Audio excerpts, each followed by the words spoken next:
Hello everyone, welcome to Toyeen Talks. Wow. How are you doing? Anyway, checking koko kin now. Any gidi pataki. Thank you all for watching. Thank you for following us. And if you're new here, we say you're welcome. Thank you for joining us. You can come into their house and move things and stuff. But again, it comes back to haunt when they've got to declare, when they're selling their assets. Like when they're selling the property, they have to go up, they have to go through their inheritance tax. Okay? It's a very complex thing. It's not as simple as the way he's saying it. There seems to be a lot more, in my view anyway, to be more. And if he's saying that he doesn't want to share or whatever his story is, my question then is, who is his next of kin? Because even him that is talking is not guaranteed. I don't know, but I'm assuming he understands the law. And he don't pay me, he might pay me sorry video call now. His asset is not guaranteed in the sense that because it looks like he's having care needs. He's on dialysis, right? He's on dialysis, yes. He's on dialysis, so yeah. Definitely there is package of care somehow around him. Okay? Now who is footing that bill? Because it's definitely not insurance. Insurance does not foot that kind of bill. Okay. So who is footing that bill? Is it a case that all those bills, the social services, they are taking care of the bill and then hoping that when whatever happens, then they sell the property, which is normal. They sell the property, take their own money, and whatever is left, then they leave it to whoever is next of kin is. That is, if anything is left. So it's quite complex, and it's not as simple as it looks. It's a very complex thing. Because even the will, I mean, yes, the will that he did is a very simplistic will. It's just a case of if I buy first, whoever buy between the two of us, that person gets a beneficiary with the mindset of there is no health concerns.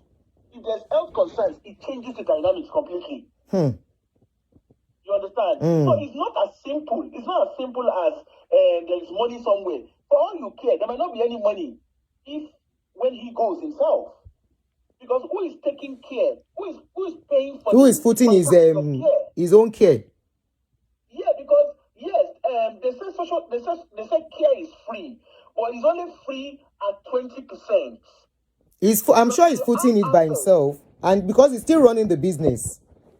So, Aunty, if he has assets, okay? And they said they have assets. Somebody was mentioning some asset back home in Nigeria.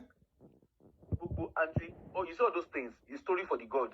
When they are ready, anybody that understands social care will tell you when they are ready, when they need to take their stuff, when they are waiting for him, when they are ready, all of those things, even the children might be the biggest loser eventually.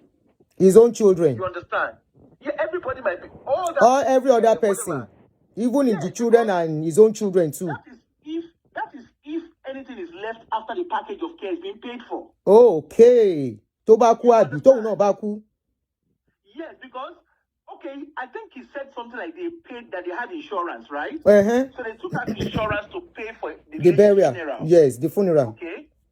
So when they took out that insurance, from the notes that you read, from the statement that I think somebody responded to your stuff. Yes. They said that the funeral was not befitting. So that means it wasn't an expensive funeral insurance that he did. It wasn't an expense. It was just it seems like a basic. And this is my bread and butter. It seems like a basic, like a basic funeral plan. Yes, it's basic. I think it's a basic one. Yeah, so if it's a basic one, for him, he is on dialysis. He's on a wheelchair. So he has needs. He has care needs. It's not, I think it's when he becomes weak that he uses wheelchair. Toba dialysis. I saw him in a place where he was standing. But I don't think it's that strong anyway. Auntie, he's in his 60s. He's in his late 60s. Almost 70. Okay. He will be 70 next year. So that means at some point, for him to be on dialysis, he has their medical team. There's a package of care around him. Sure. Okay. So what I'm trying to say in the long and short of the story is, it's not as clear cut. Even the so-called assets that he thinks he has, who is footing the bill of his care? So could it be a case of the older daughter understands this? I don't know. I mean, they're saying she's a lawyer. I don't know what kind of law that she studied and her specialty. You understand? So if that is the case, maybe the girl is also, maybe she's trying to take care of her own finances. Hence the reason why I don't know. I mean, we're only going by what they have put out there. You understand? But one thing is very clear. One thing that is very, very clear here is the assets that they are even fighting over or they are quarreling over. That asset, there might not be anything left when it's gone. That's all I'm trying to say. The kids might actually, his next of kin might actually even be in debt. That's all I'm trying to say here. Anybody that understands the whole social care system would understand where I'm coming from. All right, thank you. To clarify that, ma. Okay, ma. All right. We are not judging, no. We are asking question and learning. If I miss your call, I'll call you back. Can you please turn off the other phone that you are using to listen to me? Okay. All right, you are on. Okay. Okay. Aunty Adunni, my own is really short. You see, what I believe is that there is something pushing the man. He has done a lot of things in the secret. I'm sorry to say this. I don't know him. He has done a lot of things in the secret, and he will keep on talking. He will keep on talking, and the truth will come out. Where you are sitting down there, the first daughter will call you. There is a reason. I have 4 children in this house. I have 4. I gave birth to 4 children. And there is no how all my children will just turn their back against me. It's not possible. There is something inside there, but the man has no rest. Because he too is looking at his grave in front of him. And that spirit will keep on haunting him and he will keep on talking. Why to bought at this stage? You are managing the business already. Yes. Why did you come out? To come and shalaye to who? Who cares about what you want?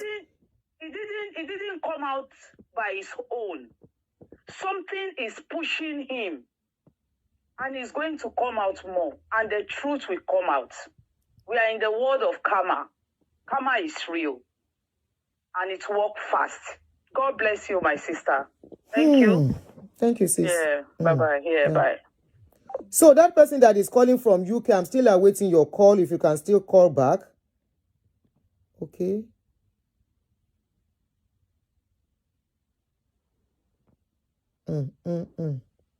Umbo, I want to see if anybody left a message in you.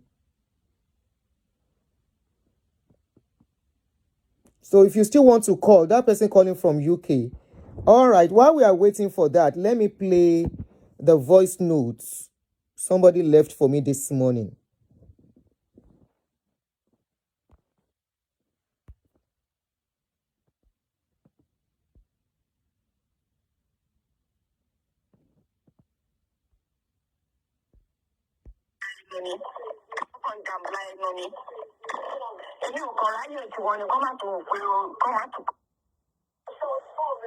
Hello, Adunni.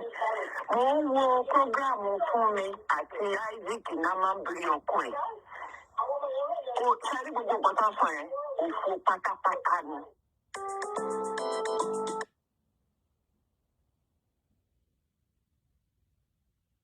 Jàmbá ẹnu ni. Èmi ò kọ̀ ráyè tí wọ́n ní kọ́ máa tó pé kọ́ máa tó. Hello, Adunni.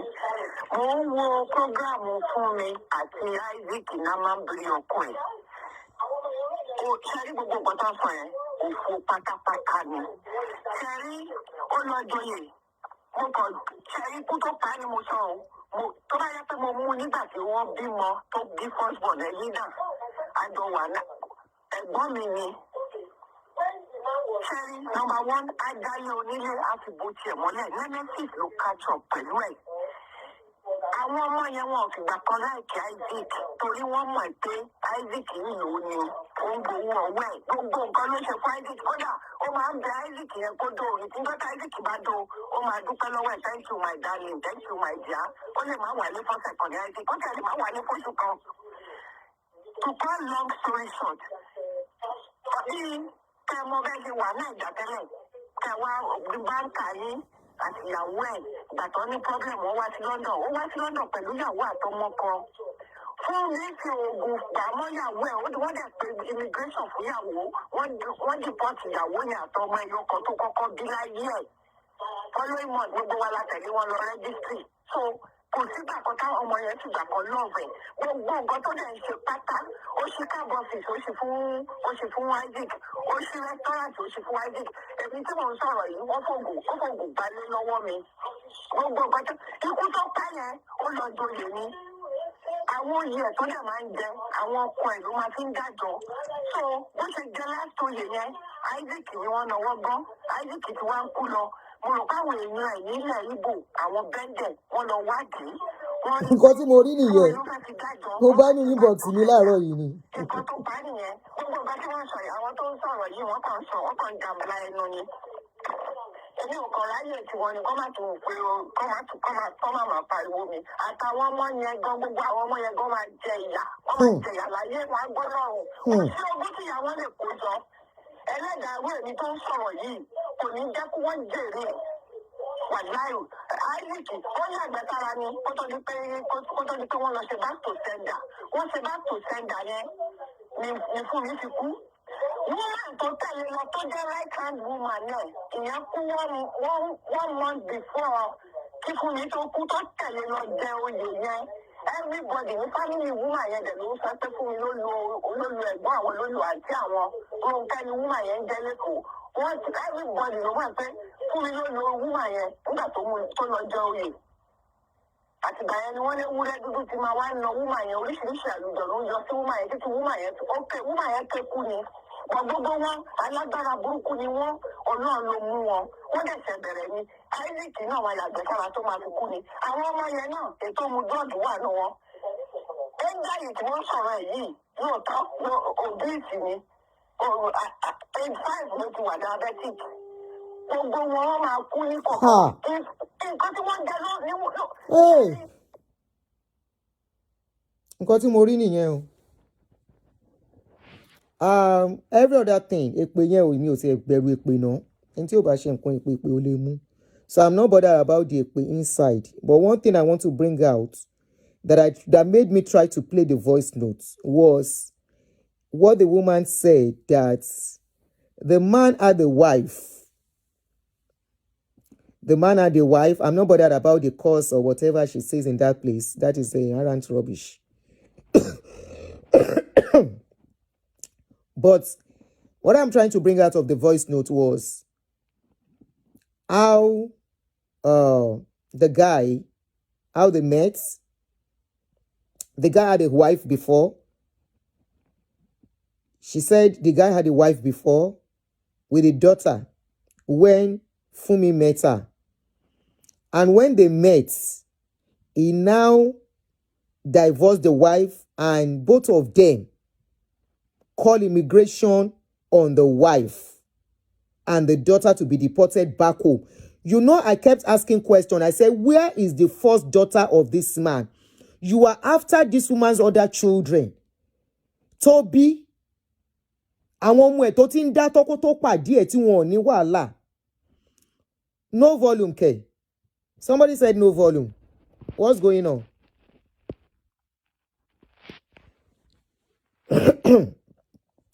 Now, she said this man, she was even saying how this man had to be begging this man to be copulating with her. That the man, na jaye man, na lie. How do you know it's a lie?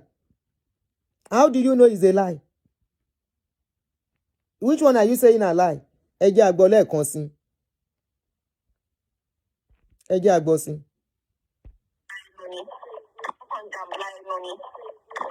Èmi ò kàn ráyè tiwọn ni kọ́ máa tún pé èmi ò kàn ráyè tiwọn ni kọ́ máa tún pé kọ́ máa tún.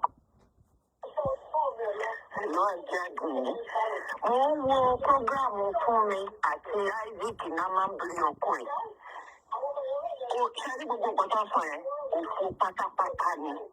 Ṣẹ́rí ó lọ joyè. Mo kàn ṣẹ́rí kú tó pa ni mo sọ o. Tó bá yẹ pé mo mú nígbà tí wọ́n bímọ tó bí first born ẹ̀ yí náà, àjọ wà náà. Ẹ̀gbọ́n mi ni. Ṣẹ́rí nọ́mbà 1 adáyé onílé àti bó tiẹ̀ mọ́lẹ̀ Nemesis ló catch up pẹ̀lú ẹ̀. Àwọn àárín yẹn àmọ̀ sí yẹn. torí wọ́n mọ̀ pé Isaac yìí ló ní òun gbowó ọwọ́ ẹ̀ gbogbo nǹkan ló ṣe fún Isaac kódà ó máa ń bẹ Isaac yẹn kó dò. She does everything for Isaac. She makes sure she satisfies Isaac. She even have to beg Isaac to do kerewa for her. Oh yeah. Thank you, my darling. Thank you, my dear. Isaac does not even stay at home. He's always going back and forth. He can go for the next 1 week or go for the next 1 month to wherever, I don't know. Now, voice notes where I see inside my inbox. I am translating. For those who don't understand Yoruba. Ó tiẹ̀ lè má wálé fọ́ṣù kan. Ó máa ń bẹ Isaac ní kó tó do. Tó bá wá jàjà do, a máa dúpẹ́ ní thank you my darling. Thank you my darling. Aha. Perfect marriage nìyẹn o. Ó yá. To cut long story short,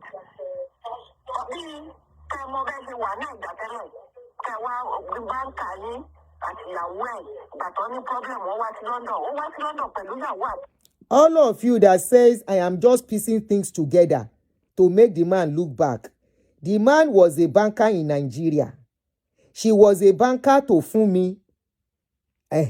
They knew each other from Nigeria.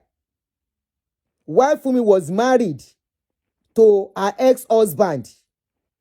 Shengbo and Danambiri Abikilo Lonje, Mamambiri. What is his name again? Kini Kona Mambiri Shemogba. So they've been together, they've been as friends. All of you that are saying I'm putting stories together to make him look bad. I said, how? Oh, somebody said the voice note is true. My friend Fumi did a lot of unforgiving things. Eobaton. Anyway, èèyàn méjì. Àwọn tó ń jọ̀rẹ́ wọn náà ń sọ̀rọ̀ yìí. Anyway, Namambiri, at what point did Namambiri, àbí Babambiri ló ń jẹ́? At what point did Babambiri become a friend? Mamambiri was married. Fumi was married to a Greek husband. And they were both business partner, banking customer in Nigeria. You said I'm just putting things together. At what point do the children know Namambiri while in Nigeria? And when they now go to UK, Namambiri traveled to UK with his wife, according to the caller. And his one daughter. Where is Mamambiri's first daughter? Isaac.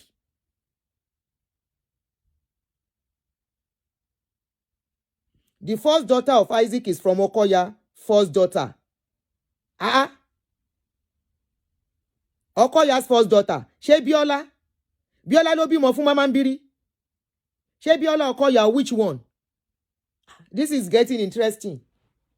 But Isaac, ìwọ ló gbọ́dọ̀ síta o. People will know you go talk. Oh. Either they now had to eat or they spice it. We don't know. Bisi was Isaac's wife. She suffered and was still deported. Dẹ̀ bá wa pè wọlé Aunty. The number to call is +1. Òun ni mo play pin yìí. 240-351-9287. Ẹ má jẹ́ kí ìyà jẹ àwọn ọmọ yìí gbé. Ìwọ̀nba tẹ́ bá mọ̀ ẹ jẹ́ káwọn èèyàn mọ̀. Because I'm still asking, why did Mr. Mamambiri come out to come and talk? For what? The will is already in your care. You have collected it. Ọmọ tó ló need help tó bá yá àwọn ẹ̀gbọ́n ẹ̀ lè ràn lọ́wọ́ kó wà okay. Bí ó bá dé wà okay, á jẹ́ wípé ìyá wọn ló sìn wọ́n débẹ̀. Àbí ìyá wọn ló sìn wọ́n débẹ̀. Ó ní àwọn ọmọ mẹ́ta. Ó máa fi ọkọ mi ò forí pípé ṣe. Sorry o, ẹ má bínú. I'm calling you back. Ẹni tó ń pè látẹ̀ nǹkan yẹn. Báwo ni ẹrù ṣe dọ́wọ́ Mamambiri, gbogbo owó, gbogbo ìní, gbogbo dúkìá? Báwo ló ṣe dọ́wọ́ Mamambiri? Ló bá tiẹ̀ máa fún her spouse. Ó dẹ̀ ṣe will. It is not. Hello. Good afternoon. Yeah. We'll be having this conversation on TikTok and on YouTube and Facebook. Ẹ bá wa dá sí, please. You know, I was telling you, to get your facts right, because there's more to it than meets the eyes. The woman may not be innocent, and the man may not be innocent. And I think maybe if we can stop, I'm not being rude, if we can stop, I don't know the word to use.